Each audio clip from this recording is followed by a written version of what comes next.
nesse horário. A emissora da Fraternidade Rádio Rio de Janeiro oferta ao seu coração mais um programa Culto Cristão no Ar. Participe conosco.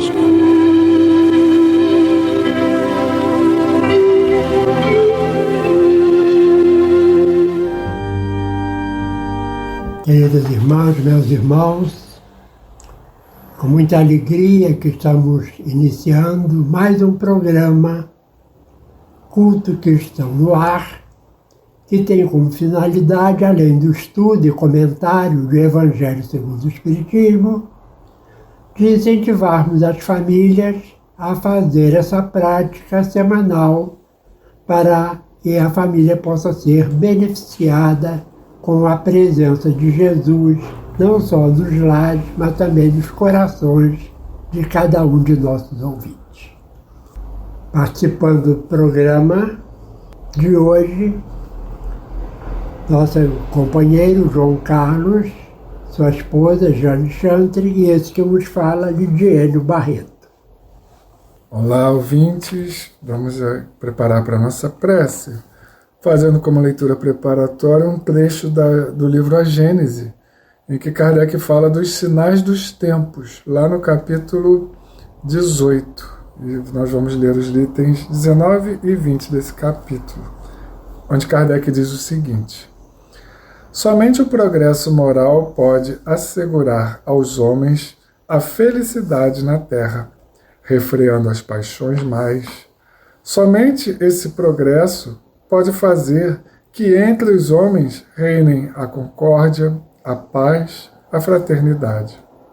Será ele que deitará por terra as barreiras que separam os povos, que fará caiam os preconceitos de casta e se calem os antagonismos de seitas, ensinando os homens a se considerarem irmãos que têm por dever auxiliarem-se mutuamente e não destinados a viver à custa uns dos outros. Será ainda o progresso moral que, secundado então pelo da inteligência, confundirá os homens numa mesma crença fundada nas verdades eternas, não sujeitas a controvérsias, mas, em consequência, aceitáveis por todos.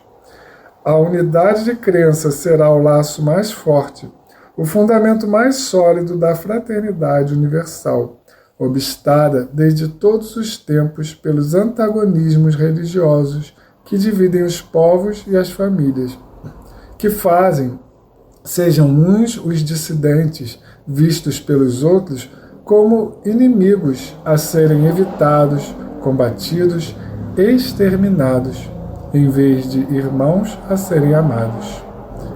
Semelhante estado de coisas pressupõe uma mudança radical no sentimento das massas, um progresso geral que não se podia realizar senão fora do círculo das ideias acanhadas e corriqueiras que fomentam o egoísmo. Em diversas épocas, homens de escola procuraram impelir a humanidade por esse caminho, mas, ainda muito jovem, ela se conservou surda, e os ensinamentos que eles ministraram foram como a boa semente caída no pedregulho. Hoje, a humanidade está madura para lançar o olhar a alturas que nunca tentou divisar, a fim de nutrir-se de ideias mais amplas e compreender o que antes não compreendia. A geração que desaparece levará consigo seus erros e prejuízos. A geração que surge, retemperada em fonte mais pura, imbuída de ideias mais sãs, imprimirá ao mundo ascensional movimento, no sentido do progresso moral, que assinalará a nova fase da evolução humana. Graças a Jesus, querido Mestre, aqui estamos iniciando mais este programa e permita, Senhor, que possamos não só ouvir as mensagens que Allan Kardec nos legou, mas prestarmos bastante atenção e procurarmos fazer a nossa parte a fim de que sejamos aqueles espíritos que queiram participar do progresso de regeneração do nosso planeta. Obrigado, Senhor, pela bênção de aqui estarmos, de podermos, Senhor, através das ondas amigas da Rádio Rio de Janeiro, falarmos do Teu Evangelho àqueles que estão sintonizados conosco. Que a Tua paz, Senhor, possa envolver este planeta sob sua responsabilidade, hoje e sempre. Então, vamos dar continuidade ao estudo de hoje do Evangelho segundo o Espiritismo. No capítulo 3, Há muitas moradas da casa de meu Pai, nós estamos lendo as instruções dos Espíritos relacionado aos mundos inferiores e mundos superiores. Já estamos no item 10, que diz assim: nesses mundos venturosos, as relações, sempre amistosas entre os povos, jamais são perturbadas pela ambição da parte de qualquer deles de escravizar o seu vizinho, nem pela guerra que daí decorre. Ou seja, nesses mundos venturosos, mundos que já ascenderam a jornada evolutiva, já não são mais mundos de provas e expiações. Então, não há senhores nem escravos, nem privilegiados pelo nascimento. Só a superioridade moral e intelectual estabelece diferença entre as condições e dá a supremacia. A autoridade merece o respeito de todos, porque somente ao mérito é conferida e se exerce sempre com justiça. E aqui em negrito está uma frase em destaque: o homem não procura elevar-se acima do homem, mas acima de si mesmo, aperfeiçoando-se.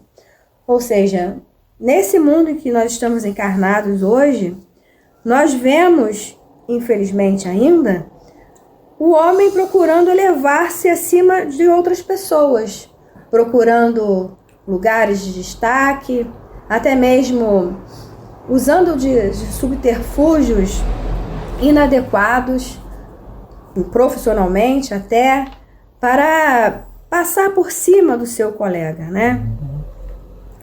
Então, nesses mundos, seu objetivo é galgar a categoria dos espíritos puros, não lhes constituindo um tormento esse desejo, porém uma ambição nobre, que o induz a estudar com ardor para igualar-se a eles.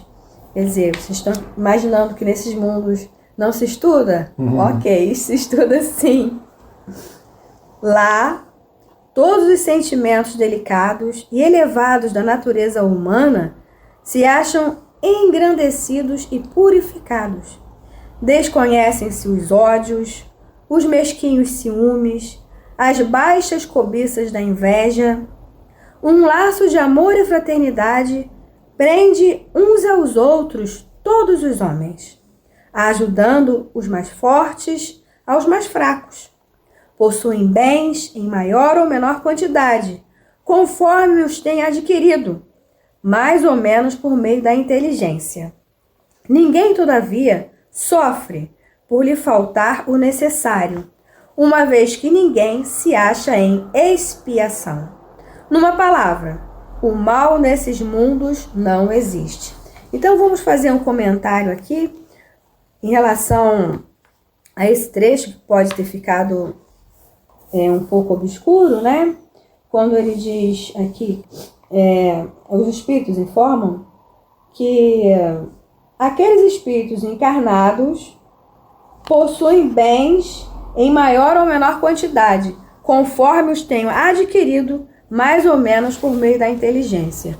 Ou seja, inclusive nesses mundos, que são mais evoluídos do que a Terra, há sim, a posse de bens. Sendo que essas posses, elas não são adquiridas por meios malsãos, como nós vemos ainda no mundo de provas e expiações. Não é mesmo? Exato. Né? Outra coisa que eu achei interessante destacar é que a gente pode pensar assim, nos mundos evoluídos não existe autoridade, né? Todo mundo sabe o que fazer, mas tem sim, né? Existem as pessoas que são autoridades nesse mundo, mas são autoridades conquistadas pelo mérito e pelo desejo de trabalhar para o próximo.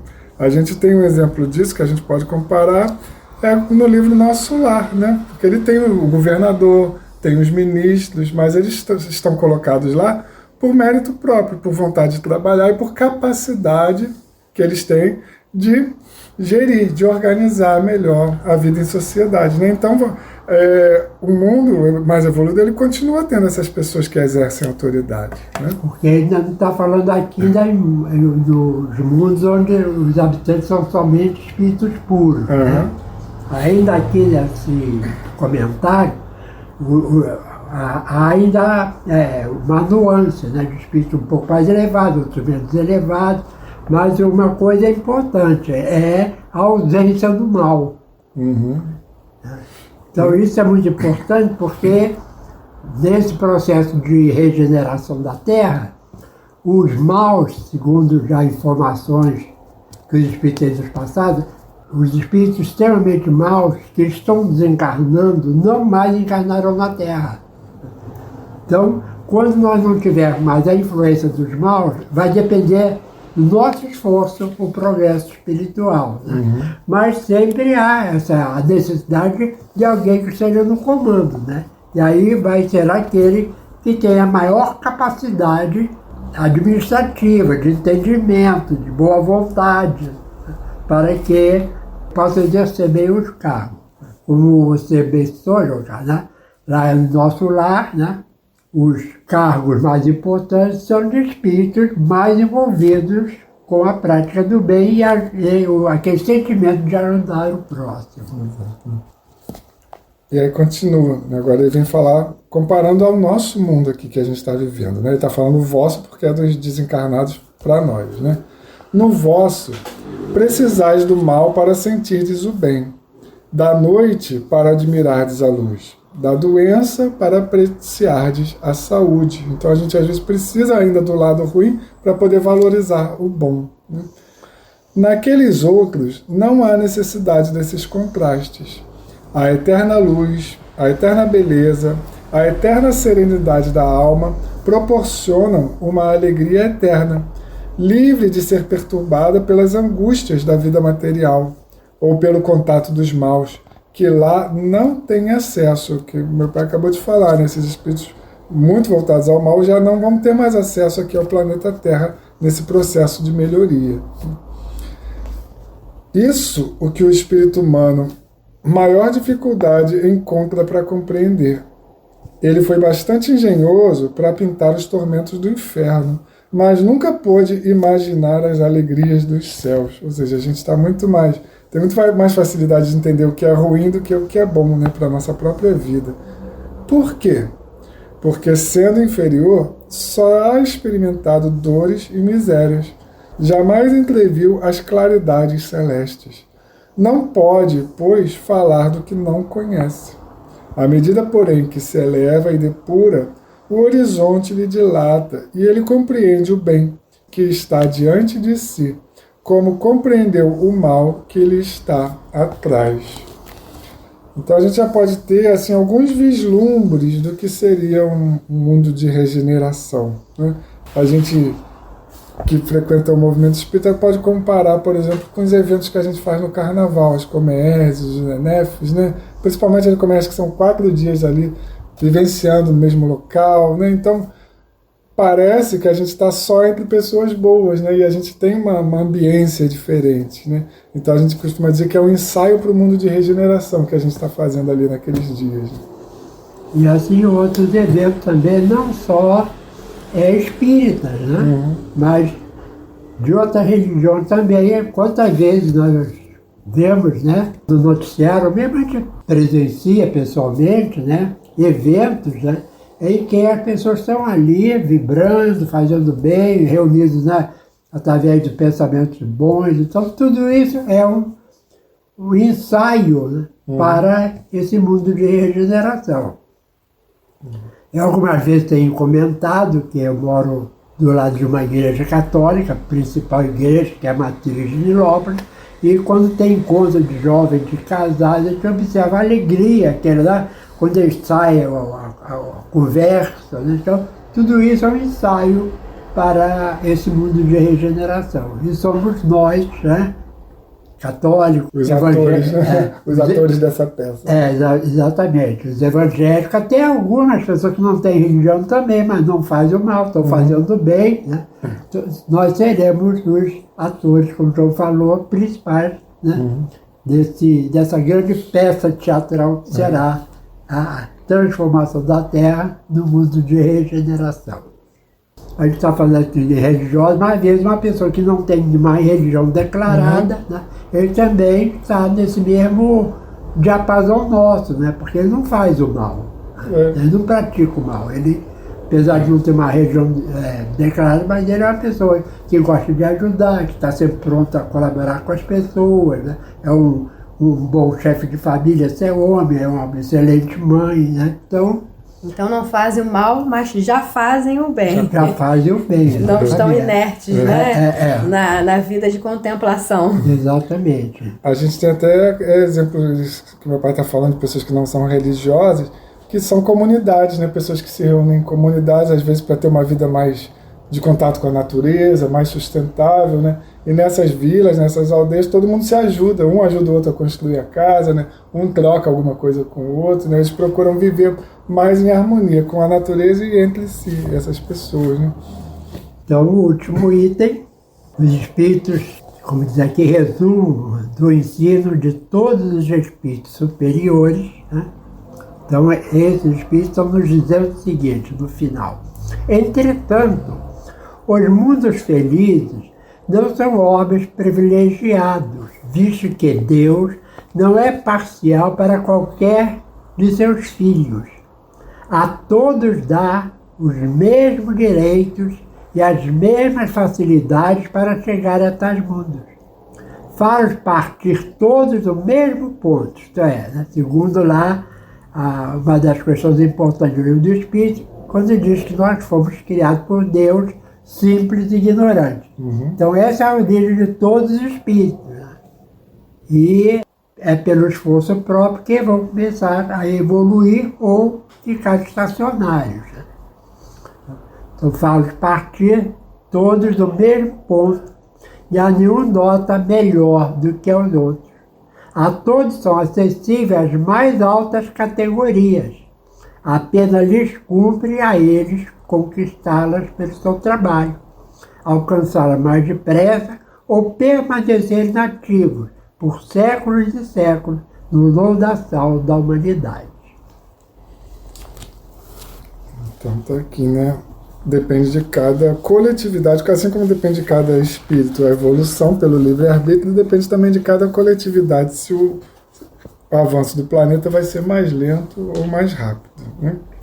E até existe um texto que eu usei muito em alguns encontros, né, na escola, né? Eu sugeria que fosse lido em reuniões de professores, né, que é chamado de O Vestido Azul.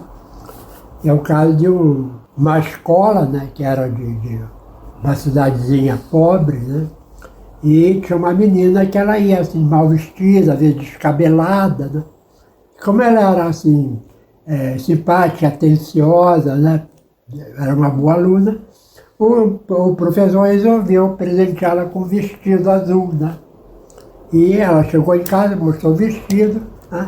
Aí, no dia seguinte, né, a mãe colocou o vestido, olhou para a filha, ela estava com o cabelo bem assim, né? Aí a mãe caprichou, fez um penteado mais bonito, né? Ela foi para a escola. Quando os vizinhos viram a filha sair, né, ficaram assim espantados, né? Mas aí, conversando em casa com a esposa, o marido disse até, hoje nossa filha saiu, né, com esse vestido mais bonito, mais arrumada. Ela mora numa casa tão desarrumada, né, tão desleixada. Vamos começar a melhorar a nossa casa. E começou a melhorar a casa, né? À medida que foi melhorando a casa, os vizinhos começaram a ver também que podiam fazer a mesma coisa, né? E aí eles foram na prefeitura, colocaram a proposta para o prefeito resolveu fazer, né, um trabalho na cidade em que todos começassem a ajudar, melhorando as próprias casas, né, e a prefeitura ajudando, né. Aí a história termina dizendo, né, que tudo isso começou apenas com vestido azul. É aquela que a gente chama de reação de cadeia. A corrente do bem, né? A corrente do bem, né? Então vamos fechar com uma poesia do livro Cantigas de Vida, de Custódio Beiral. Então, todos bendiremos as corrigendas sofridas, é o subtítulo dessa poesia. Jesus fala nas moradas da casa do Pai Criador, luz acima edificadas na escalada do viajor. Muitos há que após a morte são quais pássaros despertos, transpondo os umbrais do norte dos deméritos libertos. Outros, da fronteira finda, não podem, porém, voar, escravos que são, ainda, da ilusão de acumular. Na erraticidade, um dia, diz o mentor, tem começo uma autorradiografia e nos vemos pelo avesso. Ninguém engana ninguém depois da fatal viagem, pois a alfândega do além reserva a nossa hospedagem. Lá não se fica ao relento, para os bons e para os maus, há moradas e sustentos de vários tipos e graus. A terra que nos abriga, onde a dor ainda impera, em transição muito antiga, foi primitiva tapera. O tempo na eternidade não nos permite afirmar, em dias e anos, a idade que a terra deve somar. A geologia especula, exuma a história enterrada, mas a hipótese macula a verdade procurada. O que, porém, é veraz, por si só se evidencia, é que o terráqueo é capaz da vivência que alforria. Se o sofrimento o combate nas conquistas mais sublimes, com ele em si mesmo abate suas dívidas e crimes. A terra, pois, se destina a recolher e educar a alma que o bem descortina e pode o mal evitar. Assim, Senhor, no final dessa reflexão, que nós possamos, como foi comentado aqui, ser os colaboradores da construção desse mundo mais venturoso e mais feliz, e não pelo desejo de retirar daqui os que não acompanham o progresso, mas de auxiliar esses espíritos a que se transformem e também mereçam continuar no nosso planeta. Como nos disse o nosso mestre, bem-aventurados os mansos, porque herdarão a terra. Que possamos ser esses mansos, amansar nossos corações e daqueles ao nosso redor. Fica conosco, Senhor, que assim seja.